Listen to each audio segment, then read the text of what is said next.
My dad always favored my cousin over me because I was a mistake for him. He chose to. I am Henriette, 32 years old, and I grew up in the shadow of someone else. My cousin Amanda was always the golden child, while I was what my father called the mistake. Every family gathering was a reminder that I would never measure up. When college came around, I watched my father fund her education completely while leaving me with nothing. I had no idea back then that life would eventually balance the scales. The universe has a way of setting things right. Before I share how karma finally caught up to my father, let me know where you are watching from. Drop a like and subscribe if you have ever felt like the unfavored one in your family. Growing up in suburban Boston, our family dynamics were complicated from the start. My father, Richard, was a successful business owner who built his company from scratch, selling industrial equipment to manufacturing plants across New England. He was stern, traditional, and obsessed with appearances. My mother, Sarah, was kind but submissive, always trying to smooth things over whenever my father showed his temper. Then there were my Uncle James, my father's younger brother, and his wife, Patricia. They lived just 20 minutes away from us, which meant our families spent a lot of time together. Their daughter, Amanda, was exactly 3 months younger than me. We were in the same grade at school and grew up more like sisters than cousins. Every Sunday was family dinner at our house or theirs. Holidays were always celebrated together. From the outside, we looked like the perfect extended family. But beneath the surface, there was an undercurrent I started noticing from a very young age. I was around 8 when I first noticed something was off.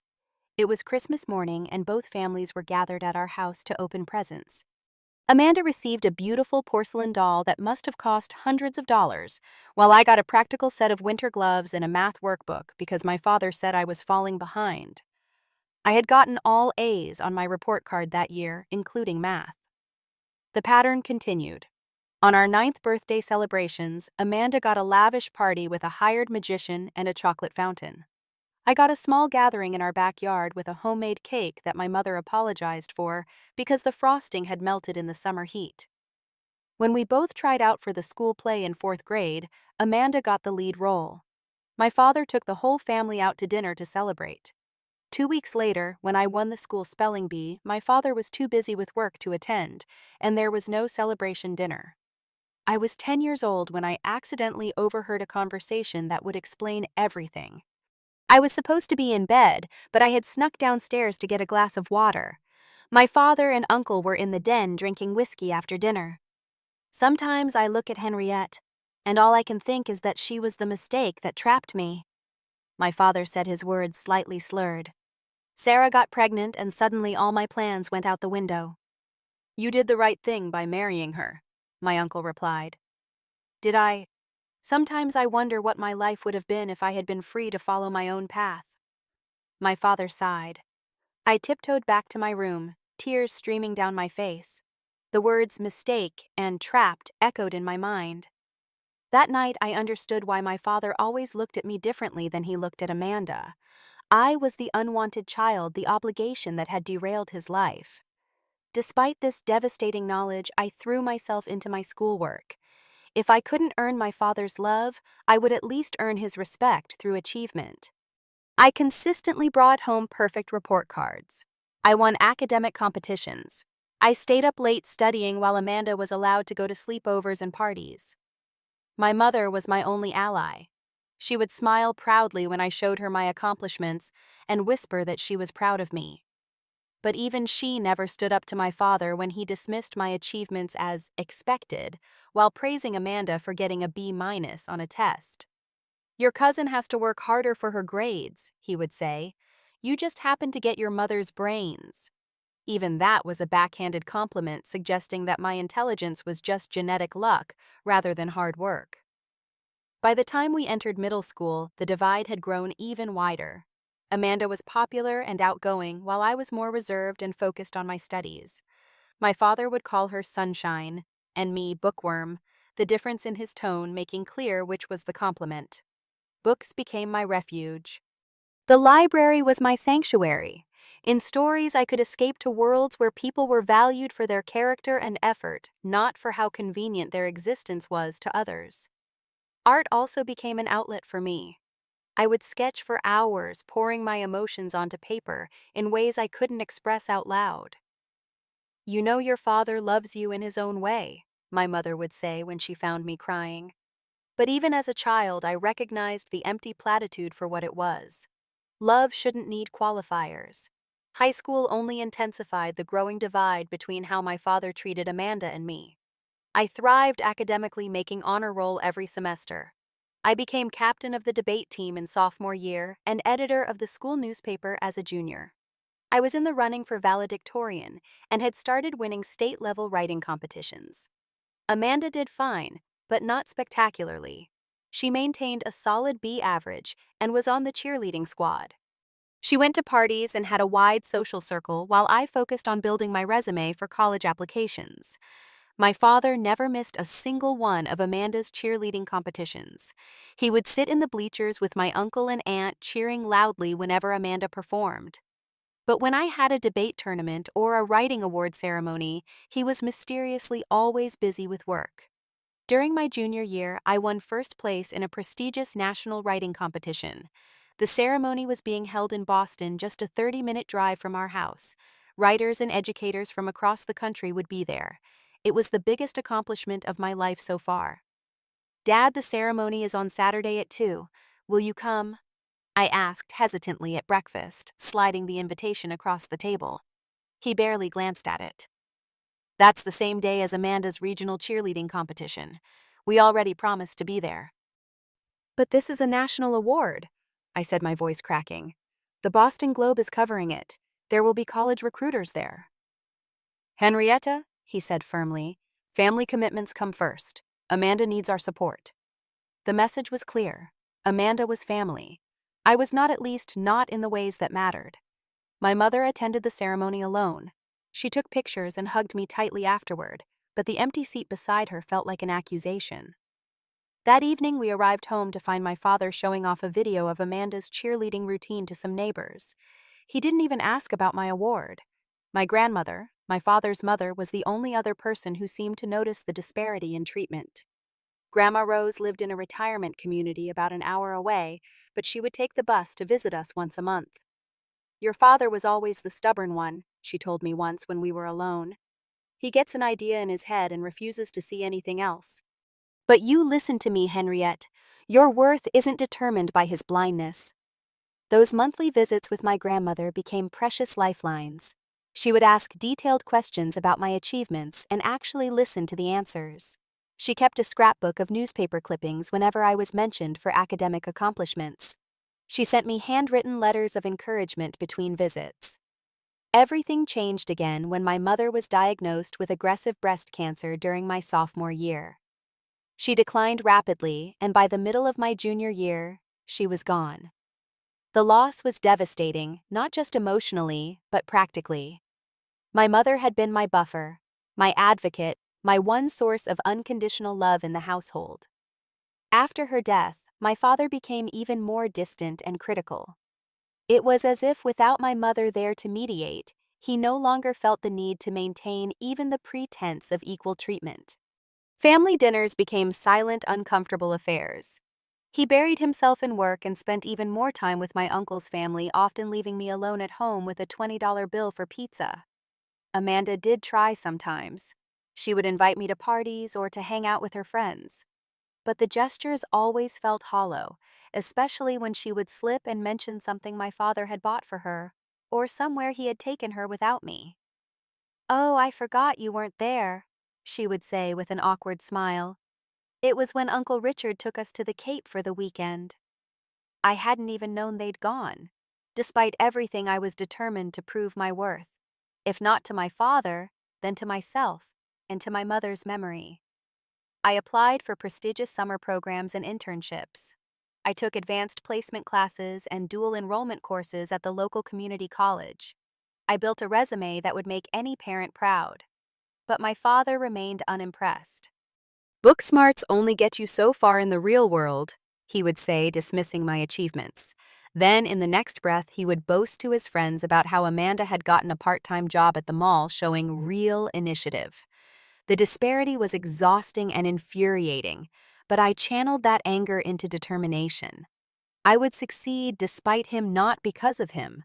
I would build a future so bright he would be forced to acknowledge his mistake, not in having me, but in underestimating me. Little did I know that the greatest betrayal was yet to come, one that would shape the course of my adult life in ways I couldn't imagine. Senior year arrived with the stress of college applications hanging over everything. I had worked tirelessly to position myself as a competitive applicant for top universities. My SAT scores were nearly perfect. My GPA was 4.0. My extracurricular activities demonstrated leadership and commitment. My application essays were polished until they shone. I applied to several prestigious schools, including Harvard, Yale, Columbia, and MIT, as well as a few safety schools. Within months, the acceptance letters started arriving. I had been admitted to every school I applied to, some with partial scholarships. Throughout my childhood, there had been an unspoken assumption that my father had been saving for my college education. While he never discussed it explicitly, he was a financial planner by nature and had often lectured about the importance of preparing for major life expenses. Given his emphasis on education, I had always believed that despite his emotional distance, he would at least fulfill this basic parental responsibility. The truth came crashing down one Sunday in April during a family dinner at our house. Uncle James, Aunt Patricia, and Amanda were there, as was becoming increasingly common since my mother's death. My father stood up after dessert, raising his glass for a toast. "I have an announcement to make," he said, smiling broadly. "As you all know, Amanda has been accepted to Boston University for the fall." Amanda beamed.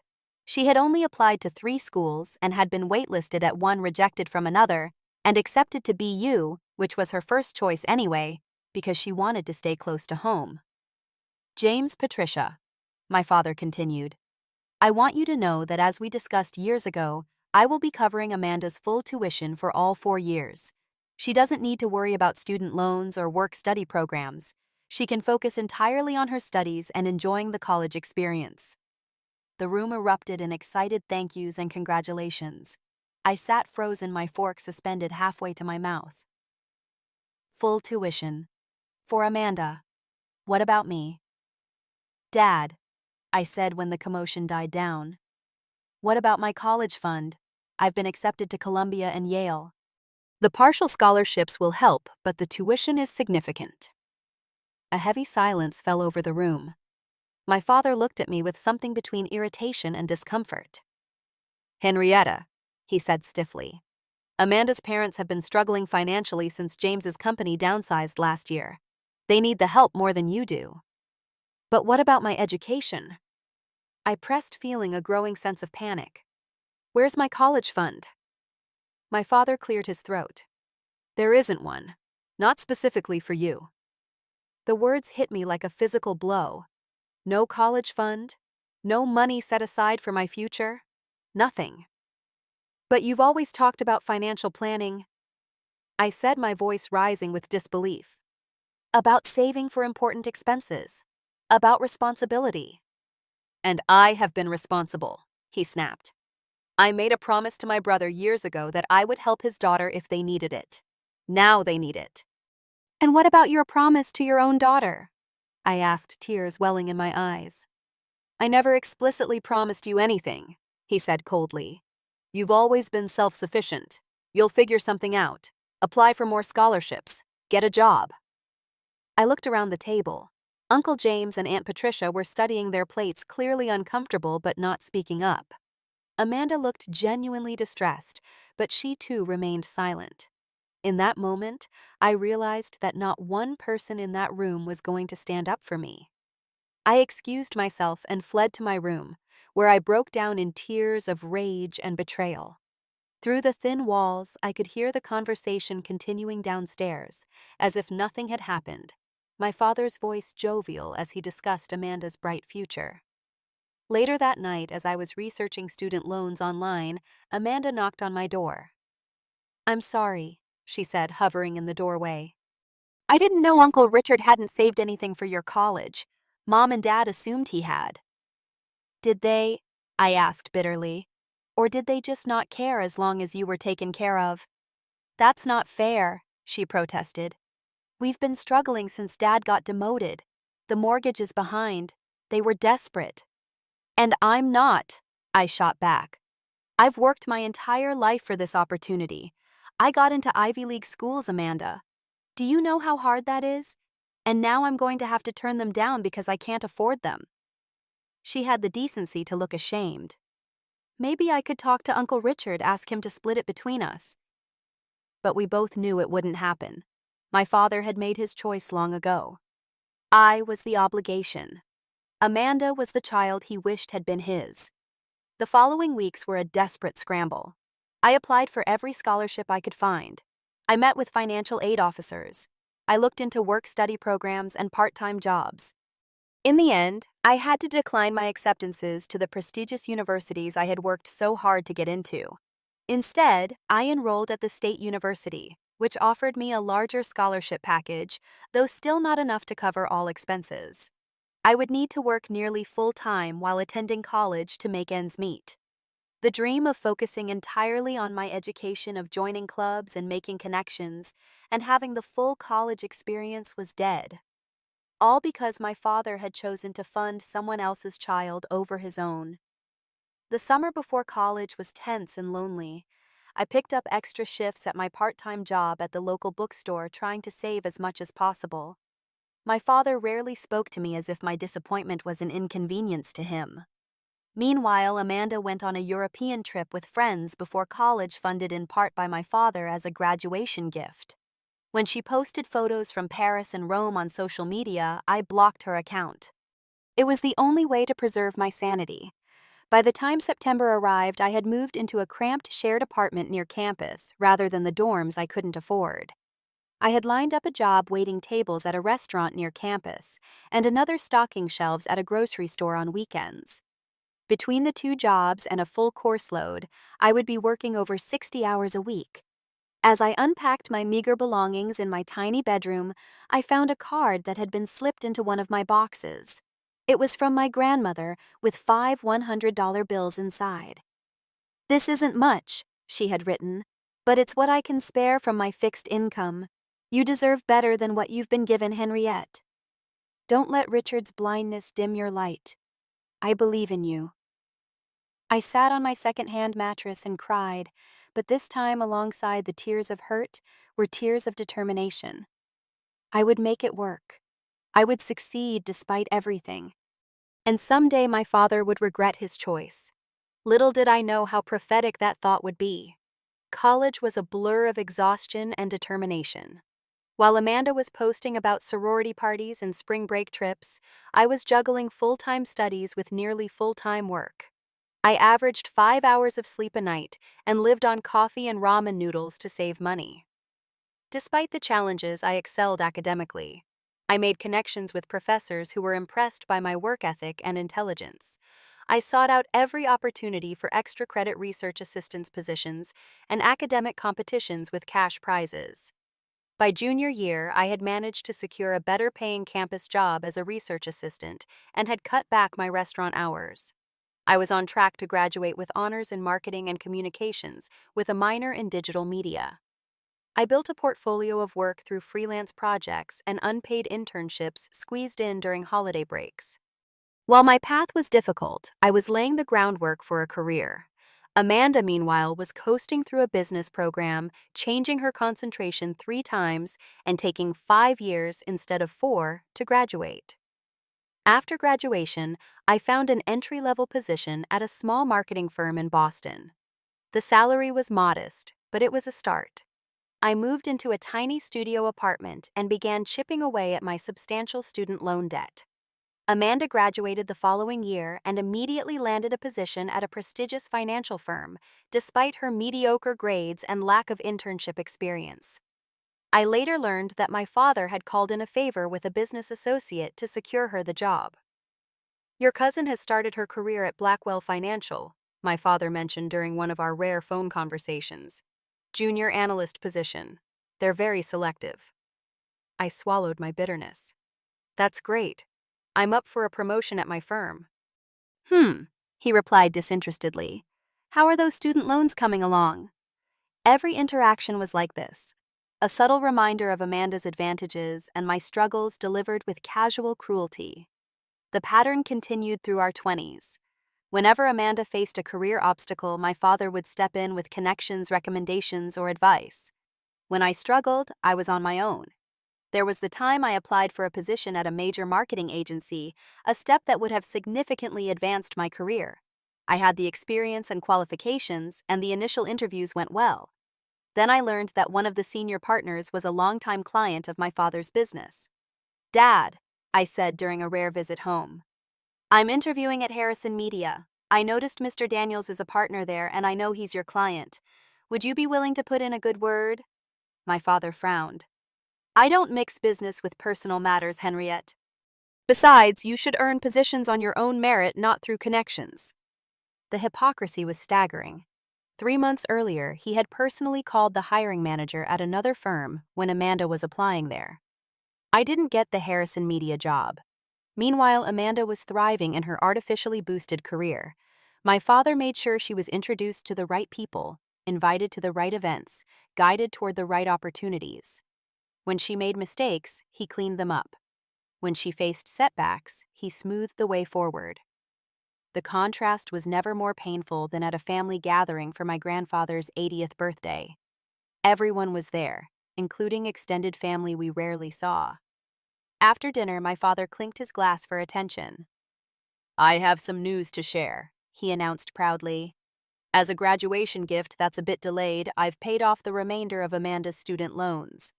She's now debt-free and can focus on building her future without that burden."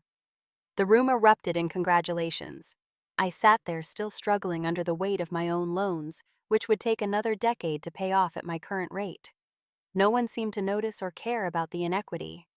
That night alone in my car before driving back to my apartment, I broke down. I was 27 years old, working twice as hard as Amanda for half the recognition and reward. I had done everything right, played by all the rules, and it had gotten me nowhere. The following week brought more bad news. The small marketing firm where I worked was being acquired by a larger company, and my position was being eliminated. I had 30 days to find a new job. The timing couldn't have been worse with rent due and a student loan payment coming up. I called my father, swallowing my pride. "Dad, I've lost my job. The company was acquired and they're downsizing. I have savings, but not enough to cover everything for long. Could I borrow some money just to get through the next couple of months while I job hunt?" "Henriette," he sighed as if I was a perpetual disappointment. "This is exactly what happens when you choose an unstable field like marketing. I've always said you should have gone into something more practical." "Dad, please. I just need a little help to get through this rough patch." "I'm afraid I've recently made some significant financial commitments," he said vaguely. I later learned he had helped Amanda with a down payment on a condo. "You're a resourceful girl. You'll figure something out." The final blow came a week later. After a promising job interview, I ran into Amanda for coffee. She was excited to share her news. "Uncle Richard is helping me buy a house," she gushed. "He's covering the entire down payment as a gift." "Isn't that amazing? The market is so competitive right now, but with his help, I can make a really strong offer." I nodded numbly, thinking of my impending eviction notice if I couldn't find a new job quickly. The contrast couldn't have been more stark, Amanda getting a house while I might soon be without one. That night, I made a decision. This toxic family dynamic would destroy me if I let it continue. I needed to break free to build a life so completely separate from my father's influence that his favoritism couldn't touch me anymore. I applied for jobs in other cities, casting a wide net across the country. Within 2 weeks, I had an offer from a digital marketing startup in Chicago. The salary was slightly less than I had been making, but the cost of living was lower than Boston, and most importantly, it was far away from my father and the constant reminder of what I would never have. I packed my belongings into my old Honda Civic and left Massachusetts behind, telling my father my plans, only after I had signed the lease on a tiny Chicago apartment. His response was predictably dismissive. "Running away won't solve your problems, Henriette." But I wasn't running away. I was running towards something new, a life that I would build entirely on my own terms. What I didn't know then was that this decision would set in motion a chain of events that would eventually bring everything full circle in ways none of us could have predicted. Chicago was a fresh start in every sense. My apartment was small and in a less desirable neighborhood, but it was mine. The marketing startup I joined was chaotic and demanding with long hours and tight deadlines, but it offered something I had never had before: a level playing field where my work would be judged solely on its merits. During my second week, I met Julia, the creative director, who would become both mentor and friend. She was in her late 40s, sharp-tongued and brilliant, with a reputation for being difficult but fair. "Your portfolio shows promise," she told me bluntly during our first one-on-one meeting. "But it's safe, conservative. I want to see what you can do when you're not afraid to take risks." It was as if she had seen straight through me to the core of my self-doubt. Years of my father's dismissal had made me hesitant to put myself forward, to trust my instincts, to take creative leaps. "I need you to stop looking for approval and start demanding attention," Julia said. "Can you do that, Henriette?" No one had ever asked me that question before. Could I? I nodded, not entirely convinced, but willing to try. Under Julia's mentorship, I began to grow both professionally and personally. She pushed me to take on challenging projects, to speak up in meetings, to defend my ideas when they were good, and abandon them quickly when they weren't. She introduced me to her network of industry contacts and insisted I attend events where I could build connections of my own. Slowly, my confidence began to rebuild. Without the shadow of my father's favoritism, I could finally see my own worth clearly. My ideas were good. My work was strong. My voice deserved to be heard. Outside of work, I began to build a life that reflected my own interests and values. I joined a writing group that met weekly at a local bookstore. I volunteered at a literacy program for underprivileged children. I made friends who knew nothing about my past and accepted me for who I was now. My contact with family dwindled to occasional phone calls and obligatory holiday cards. My father rarely called, and when he did, the conversations were brief and superficial. I declined invitations to family gatherings, citing work commitments that sometimes were real and sometimes weren't. A year into my Chicago life, I started a marketing blog as a side project, sharing insights and case studies from my work with names changed for confidentiality. It was a way to establish my voice in the industry and to reconnect with my love of writing. I hadn't expected much to come of it, but within 6 months, the blog had gained a modest but engaged following of marketing professionals.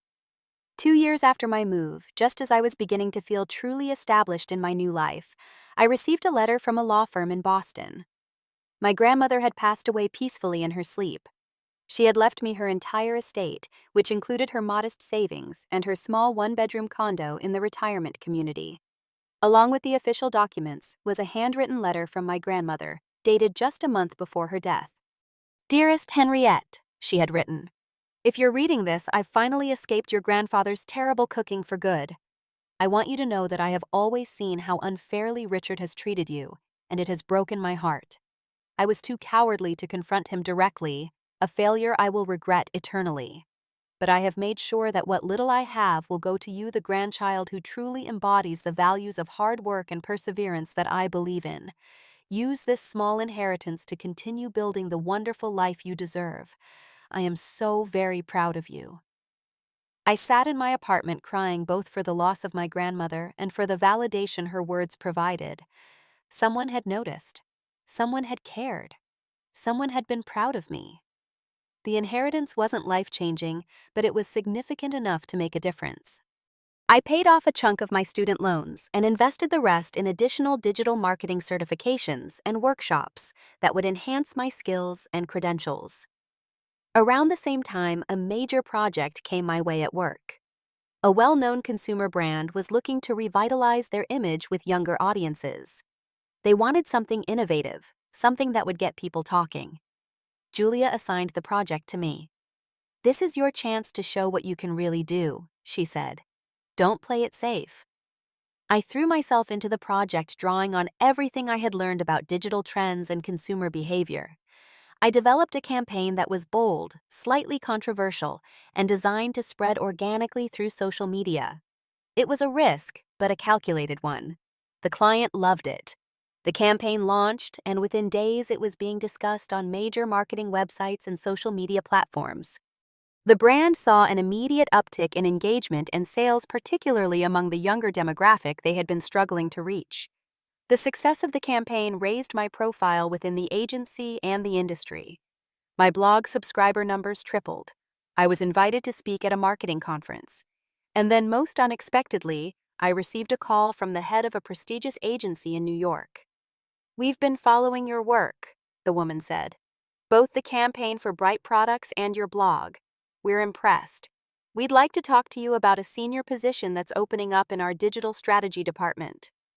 The salary they mentioned was nearly double what I was currently making. The opportunity would catapult my career forward by years. 3 years after leaving Boston in near desperation, I was being headhunted by one of the top agencies in the country. I accepted the offer and moved to New York, where my career continued to flourish. I led campaigns that won industry awards. I was featured in marketing publications.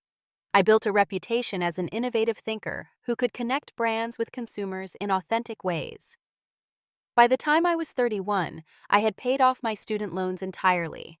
I had a comfortable apartment in Brooklyn. I had a network of friends and colleagues who respected my work and valued my company. I had built a good life entirely on my own terms. And then, unexpectedly, the past came calling.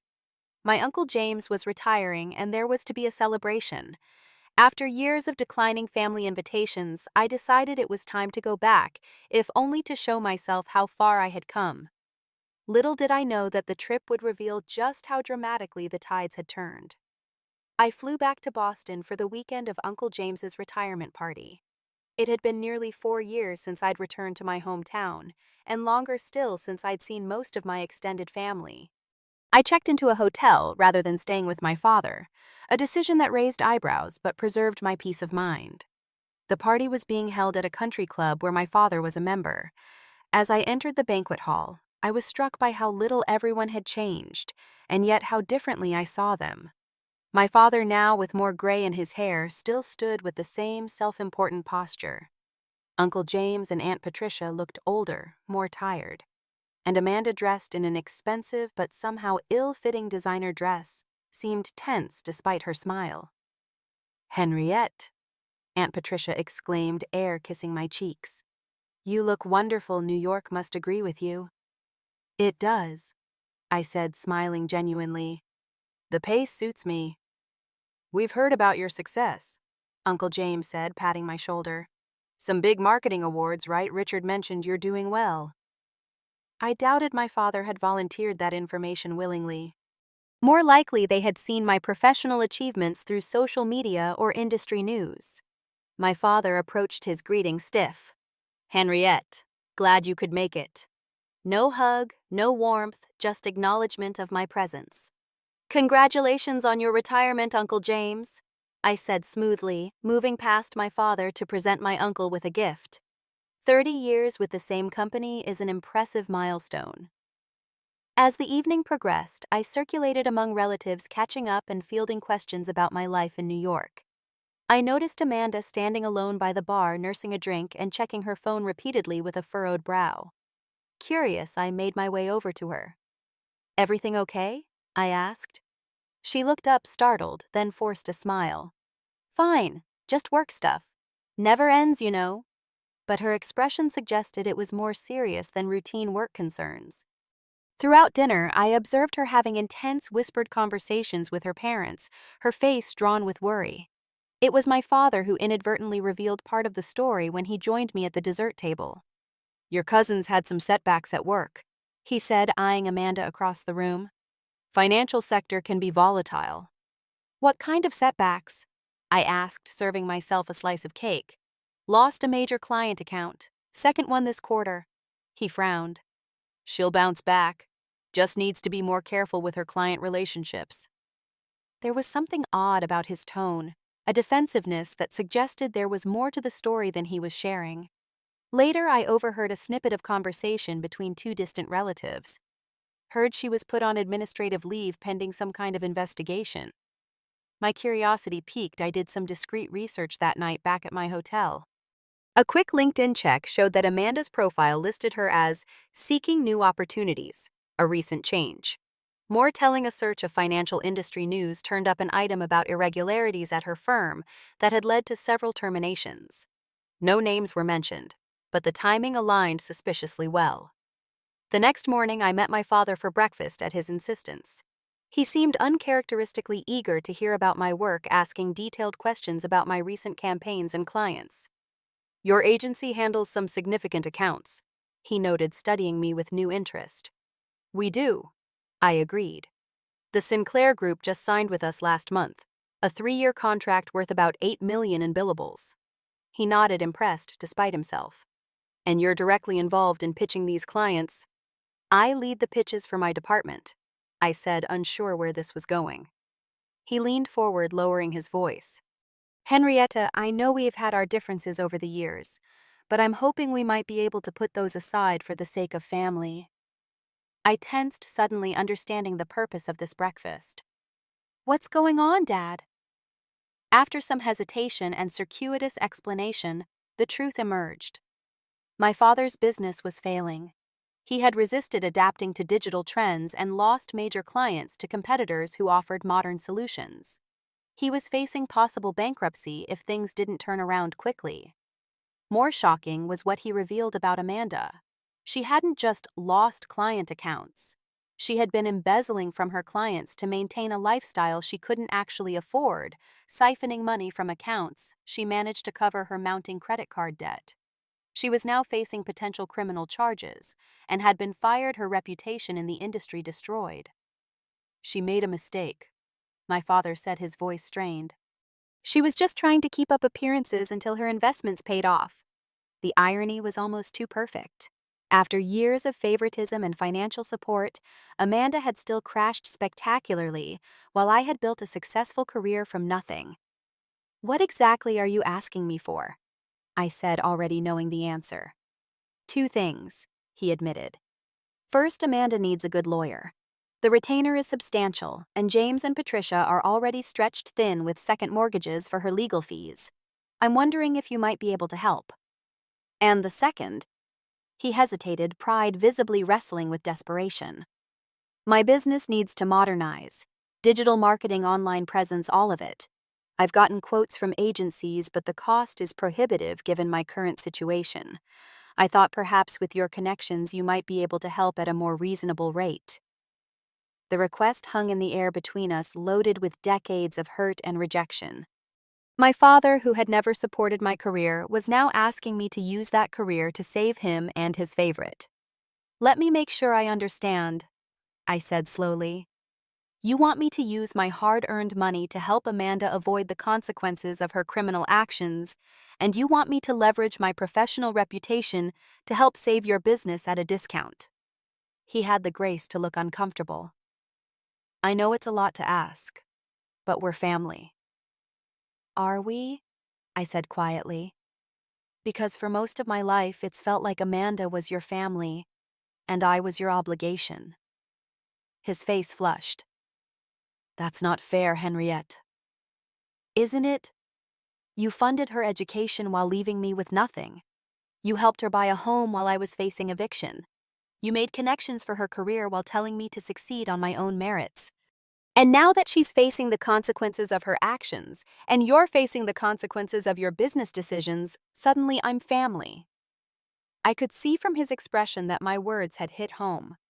For perhaps the first time, he was seeing our history through my eyes. "I did what I thought was best at the time," he said, his voice less certain. "No, you did what was easiest and what made you feel good," I corrected him. "Helping Amanda made you feel generous. Dismissing me made you feel justified in your resentment." His head snapped up. "What are you talking about? I've known since I was 10 years old that you considered me the mistake, Dad. I heard you tell Uncle James that I trapped you into marriage with Mom." The color drained from his face. "You heard that?" "I did. And every preferential treatment you showed Amanda after that just confirmed what I already knew. You wished she had been your daughter instead of me." He was silent for the long moment, staring down at his coffee. When he finally spoke, his voice was barely audible. Patricia was my college girlfriend.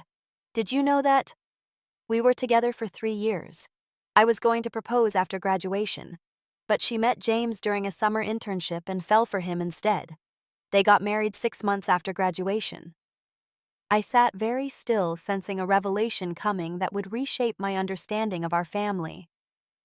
When your mother told me she was pregnant with you, I had just started my business. The timing was terrible, but I did what I thought was the right thing. We got married quickly before she started showing. He paused, swirling his coffee. 2 years later, Patricia announced she was pregnant with Amanda. The pieces were suddenly falling into place. So every time you looked at Amanda, you saw the child you might have had with the woman you actually loved. And every time you looked at me, you saw the obligation that tied you to a woman you settled for. He didn't deny it. His silence was confirmation enough. That's why you've always favored her. I continued the revelation, both painful and clarifying. It wasn't about her qualities or my failures. It was about your regrets. I never meant for you to feel unloved, he said weakly. But I did, I replied. I always did. We sat in silence for a while, decades of unspoken truth hanging between us. Finally, I made a decision. I'll help Amanda with a portion of her legal fees, I said. Not because she deserves it, but because facing criminal charges is a nightmare I wouldn't wish on anyone. But she needs to take responsibility for what she did. Relief flooded his face. Thank you. And the business. I'll connect you with some reputable consultants who might work with your budget, I said. But I won't compromise my professional ethics or relationships for a discount. Your business problems are the result of your choices, just as my success is the result of mine. He nodded slowly, accepting the boundaries I had set. As we prepared to leave the restaurant, he hesitated, then asked the question that perhaps had been bothering him all along. How did you do it, Henriette? How did you build all this on your own when everything was stacked against you? I looked at him, this man who had shaped so much of my life through his absence and rejection. I succeeded not in spite of your lack of support, Dad.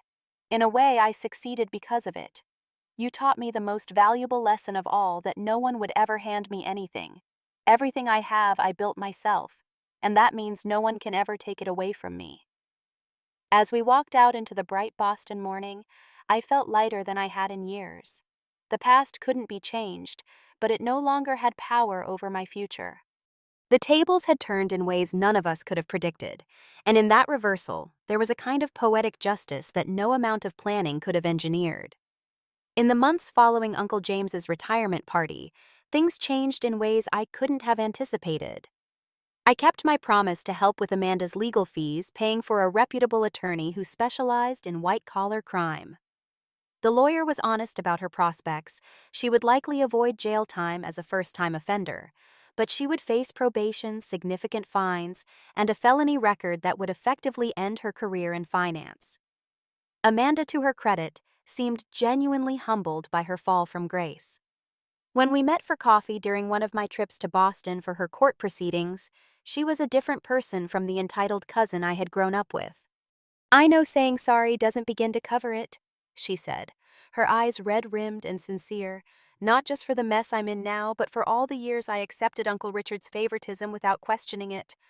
I knew it wasn't right, but it was easier to accept the advantages than to challenge them.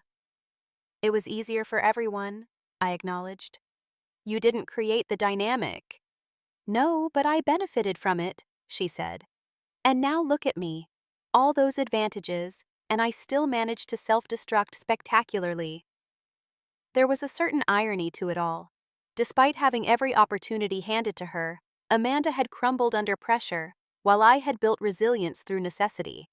Her sense of entitlement had led to ethical compromises that ultimately destroyed her career, while my struggle had forced me to develop a strong moral compass and work ethic that became the foundation of my success. My father's business situation stabilized somewhat, though on a much smaller scale than before. Following my suggestion, he hired a digital marketing consultant who helped him develop an online presence and modernize his client approach. He would never return to his former level of success, but he would survive, which was more than he had thought possible. More significant than these practical changes was the shift in our relationship. After our revelatory breakfast conversation, my father seemed to be making a genuine effort to see me clearly, for perhaps the first time. He called regularly, asked thoughtful questions about my work, and even attended a marketing conference in New York, where I was a featured speaker. I was proud sitting in that audience, he told me afterward awkwardly but sincerely. You were the most articulate person on that stage. Small steps, but meaningful ones. We were building something new from the ashes of our old relationship, not based on obligation or resentment, but on cautious, mutual respect. The experience had changed me too. Seeing how quickly fortune could reverse itself reminded me of the importance of integrity and self-reliance. It reinforced my belief that true security came not from external validation or support, but from one's own capabilities and character. With this philosophy in mind, I established a scholarship fund at my former state university, specifically for students who lacked family financial support. Each year, the scholarship would cover tuition and expenses for one student who demonstrated academic promise despite personal obstacles. It was my way of creating the support system I had needed when I was young and vulnerable. My professional success continued to grow. The New York agency promoted me to executive creative director, overseeing a team of talented marketers and developers. My campaigns regularly won industry recognition, and I was invited to speak at major marketing conferences across the country. I also found personal fulfillment in unexpected places. Through a business connection, I met David, a nonprofit director, whose organization helped first-generation college students navigate higher education. He was kind, brilliant, and valued me for exactly who I was. Our relationship developed slowly and thoughtfully built on mutual respect and genuine appreciation. What I admire most about you, he told me one evening as we walked through Central Park, is your resilience. You've turned what could have been bitterness into purpose. And he was right. The pain of my father's rejection had transformed over time into a fierce determination to define my own worth. The inequality I had experienced had sparked a passion for creating opportunity for others. The struggle had made me not harder, but more empathetic. On a crisp fall day, almost 2 years after Uncle James's retirement party, my father came to visit me in New York.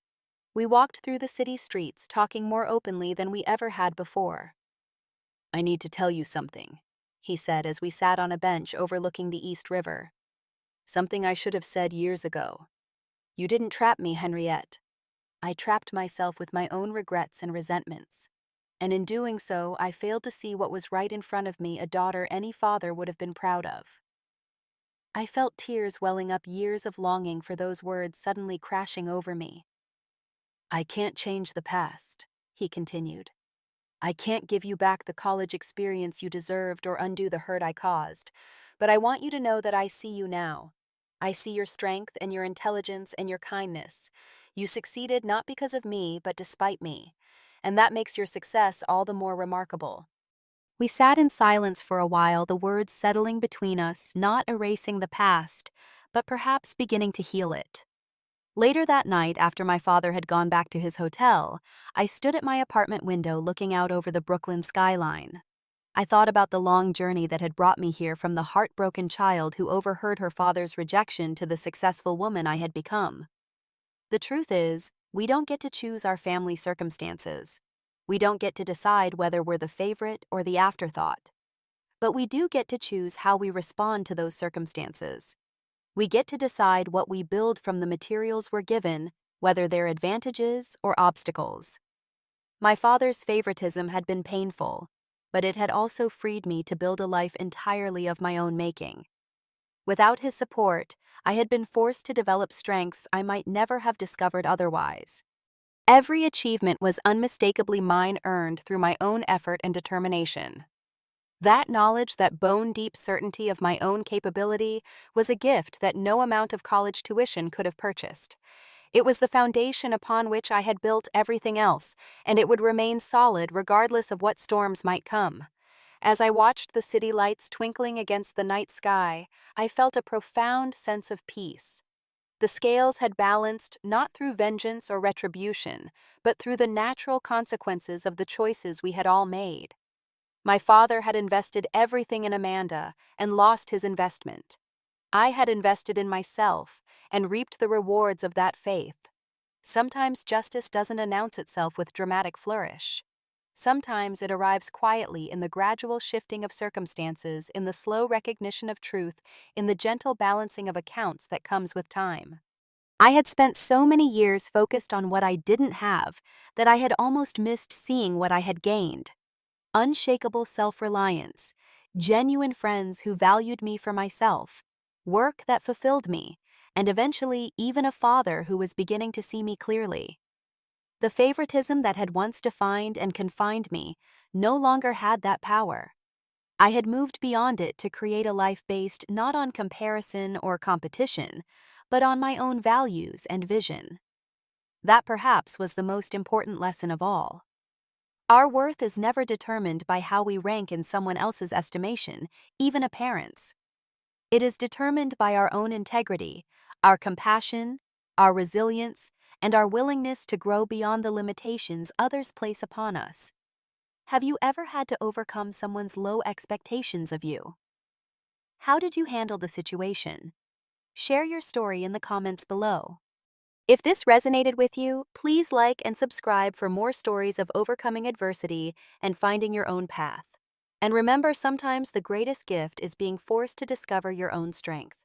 Thank you for listening to my journey, and I wish you courage on yours.